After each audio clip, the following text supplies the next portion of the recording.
So what causes a person to not allow things to happen automatically and naturally to manifest their vision? Well, it could be identification with the belief of soul doership, according to the Vedas, perpetuating unnecessary, illusory beliefs of control. A symptom of this is what I call rigidity of mind, or mental rigidity. Our discussion today encourages fluidity of mind, operating beyond the rigidity of mind-based black or white thinking, rather valuing nuances and possibilities. And this is a wonderful thing, a symbol of peace of mind. This also allows the power of your subconscious mind to take care of everything for you naturally and automatically without unnecessarily trying to control. Fluidity of mind is our natural way of being.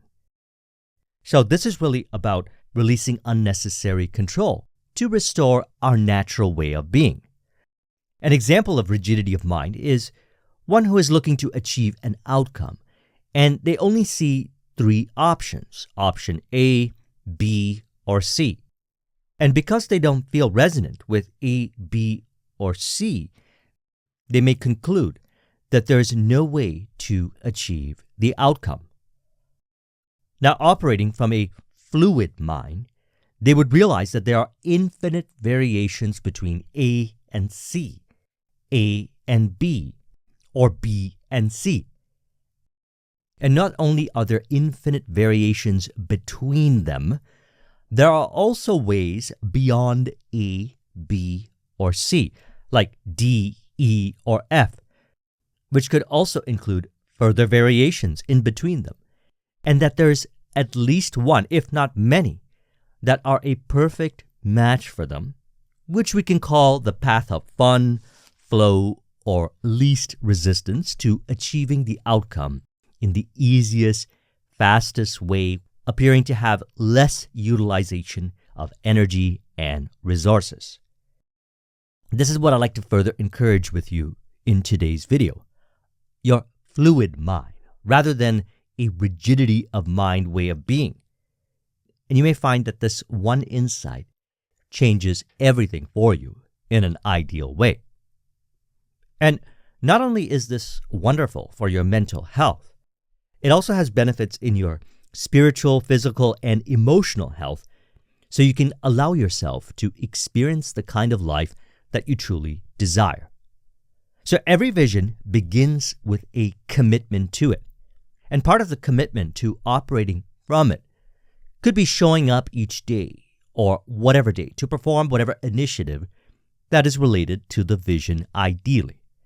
And it is through these initiatives where we have the opportunity to restore fluidity of mind. As I always encourage, operating from a state of flow. For further elaboration, I recommend my Flow series, which I'll link to in the description.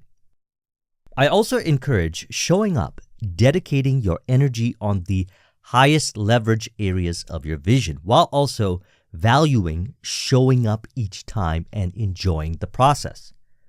For the creative, so much of their attention is dedicated to the creative expression and/or skill cultivation related to the vision. Now, there's this wonderful book called The One Thing by Gary Keller, and there's a part of it that discusses taking your vision and segmenting it down and committing to the highest leverage initiative now in relation to your vision. He calls this goal setting to the now. I discussed more nuances to this recently in another video. I'll link in the description to that video, and I trust you'll find that to be helpful. Goal setting to the now is where you ask yourself a series of questions, and from there, you reveal the key initiative. The questions are, what is the one thing I want to do someday? From that, you ask yourself, based on your someday goal, what is the one thing that I can do in the next 5 years? And you can create a variation of this process and relate it to your vision. And so from there, what is the one thing I could do in the next year? From there, what is the one thing for the month, then week, then day, and finally now? Again, you can go through that video where we run through a detailed example of how we do this. So one of the key insights from applying this, which comes up over and over again for me since I started the entrepreneurial journey full-time in 2009, is communication. It is usually my one thing now. So if you ask yourself a series of questions like this, often you'll reveal yours. You'll see a pattern that emerges. For me, any form of communication in relation to my vision, which could include communication through sales, marketing, public speaking, writing, making videos, relationship building, meeting people, etc. Anything that involves communication is highest on my list of most valuable items to commit to. Everything else is ideally automated, delegated, or eliminated to facilitate the one thing, and that's what I've done. Many ask how I'm so consistent in putting out these videos. It is because it is one of my highest priority items, and everything else has been automated, delegated, or eliminated. I'm also throughout the day involved with communication most of the time, unless it's time for myself, and even at that point, I may be communicating with myself, learning about myself, planning, gathering insights from my experiences, etc., which I enjoy sharing with you throughout these videos. Now, this might be the same for you. It may be communication for you, or it could be something else. I find working with many entrepreneurs that cultivating key relationships for them is highly valuable.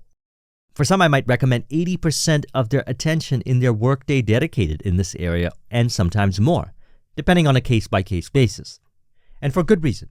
Sometimes a single text message or email facilitates a big deal, which could change everything, a quantum leap in progress or results. I also see communication as an art form, and there are many different forms of it. And it is one area that could always be refined with higher nuances. Like we discussed in a recent video where we discussed how I distinguish between showing up each day expressing to a higher degree your inherent perfection versus perfectionism, which is not what we're talking about here. I'll link in the description to that video. And these nuances of your already inherent perfection through your creative expression, which may not make logical sense, at least on the surface, has a profound impression on others. It inspires them to be how they truly desire to be. For example, in communication, the nuances may not be consciously understood, yet they speak the language of the subconscious, which is feeling as real now, to facilitate the changes and transformation. And these nuances are discovered through your commitment to your already inherent excellence in whatever area of your choice, in relationship with your vision. So as we go through this, relate it to your one thing, your number one highest valuable initiative. And this is where another book comes in. It's called The Slight Edge by Jeff Olson. He speaks about daily initiatives compounded over time that form wonderful habits which produce radical results, like, for example, compounding interest. Compounding interest, for example, if you are 20 and you invest $10,000 and contribute $10,000 to that every year at a yearly compounding rate of 10%, it would be worth almost $8 million by 65. And that's with only $10,000 a year. This also parallels skill cultivation, which includes higher degrees of quality, quantity, or spirit of service in your business or profession. Thus, I'm a fan of both quantum leaps and also the slight edge. I keep both into consideration and diversify accordingly when it comes to resources in all areas of my life. And now is always the best time to start this. And if you already started, now is also the best time to remain committed to actualizing your inherent perfection in whatever shape or form. Now, in this book, he also speaks about joy on the journey through your outlook, which is how you choose to view the events and circumstances of your life, and also where your attention goes, and thus energy flows. And he encourages to especially invest your attention into ideal relationships and beneficial pursuits. I like listening to the audiobook of it now and then. It reminds me of a documentary called Jiro Dreams of Sushi. Jiro is the owner of a sushi restaurant in Tokyo, which received 3 stars from Michelin, although It was removed in 2019, not because of quality or any other reason other than it became exclusive to the point where they stopped allowing public reservations, so they removed it. The documentary is worth watching. It's about the degree of nuance that Jiro appreciates and how every day he shows up in commitment, actualizing his inherent perfection through his culinary creative expression. And his attention each day is almost exclusively dedicated to refining his culinary art. This is the premise of The Slight Edge, showing up to your commitments towards your vision, valuing the journey and each step of the journey, appreciating incremental progress or slight nuance distinctions. Now, this is where I like to relate it to flow. I'd rather show up and perform from a state of flow rather than show up and perform from a state of unnecessary force and stress. By showing up and performing your initiatives from a state of flow, you encourage fluidity of mind. By showing up and performing your initiatives from a state of force or stress, this could encourage rigidity of mind. See, creative expression, in whatever shape or form, is naturally revitalizing and therapeutic. And you enjoy committing if there's no identification to beliefs that result in suffering in relation to your creative expression. If so, you could release them. That is what I did, which I've been sharing all throughout these conversations. Also consolidated into my subconscious mind program, which I'll link to in the description. And you could do it as well through what we are discussing here in this video. So when it comes to committing to your one thing, ideally from a state of flow, as mentioned earlier, for me it's communication. Because sometimes even a simple text message can land a big deal or transform your life. Quantum leaps in your business or whatever application you apply this towards, simply by being committed to your one thing in relation to your vision. For example, a while back I had an IT client. They brought us in to host their night classes. They wanted to have a tech on site while running their event, just in case there was a technical issue. It was a commitment of showing up 2 days a week on an evening, and I took that one myself. I could have asked a contractor at the time to do that for me, but I felt it gave me an opportunity to, while I was there, connect with everyone there, as there was not much hands-on technical work to do while I was there.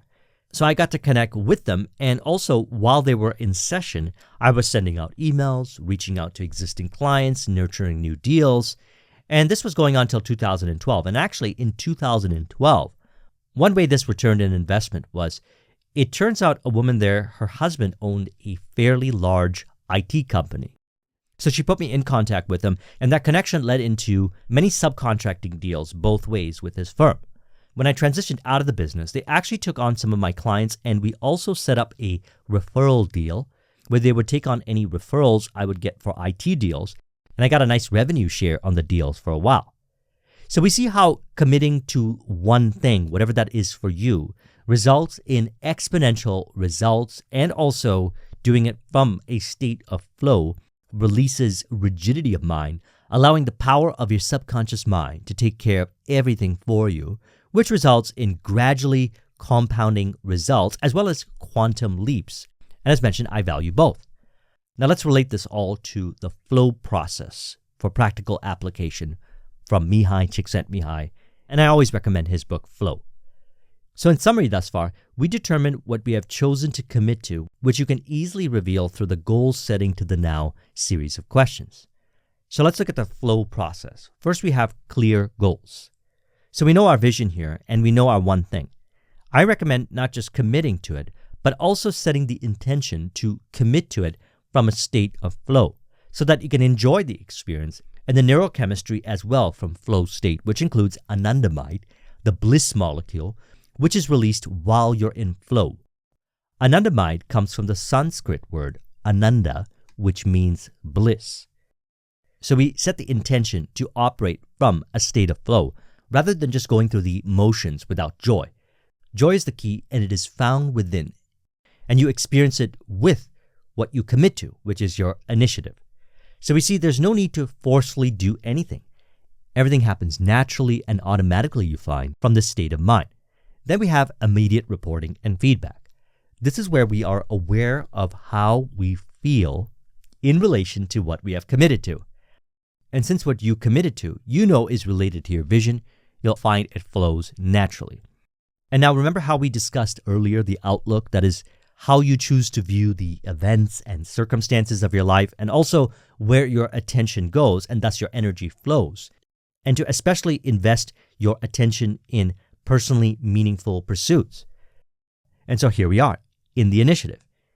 Enduring, be aware of how you are relating to the events that occur, whatever they may be in relation to your commitment. This is where we can observe if we are allowing ourselves to remain in the feeling or not, by how we relate to what appears. If you remain in the feeling, you'll notice that you are experiencing fluidity of mind in relation to your commitment. Now, we've discussed this process here from many different angles with many different examples, which I've included in my Flow-Based Life series, and I trust you'll find that to be helpful, so I'll link that in the description. Then we have actions and awareness become one. This is where you feel you're operating from your flow in relation to the initiative. You feel one with it, and as you remain in the state, which I recommend applying this daily, it becomes part of your self-image, which then fluidity of mind re-becomes a natural way of being if it was once rigidity of mind. And then you may notice these aspects as well. Distractions, fear, doubt, indecision tapers away and no longer exist in mind. They're not there anymore during the initiative. And you may also notice, if applicable, circumstances, environments, and people around you have also changed, corresponding your inner state. And you may even notice time distortion or transcending time, where you're accomplishing a lot, yet appearing to do very little. It is really magical, thus, what occurs, operating from fluidity of mind. It's a childlike way of being. And then the activity and the person becomes autotelic, which means you understand experientially, beyond conjecture, how everything happens naturally, automatically, and ideally in harmony with your vision, all by committing to your one thing and operating from a state of flow to allow yourself to restore fluidity of mind. So I trust you found this video to be helpful. Let's go ahead and conclude this with an auto-suggestion to further encourage. You could say, I remain in and operate from my ideal state of consciousness in relation to all initiatives that are in harmony with my vision. As I remain in this feeling, I experience joy, bliss, flow, and ease, while allowing the all-wise and all-loving infinite power of my subconscious mind to take care of everything for me from this feeling of bliss now. If you would like a copy of this mind map, the link is in the description. Thank you very much for watching. I'll talk with you soon. Take care.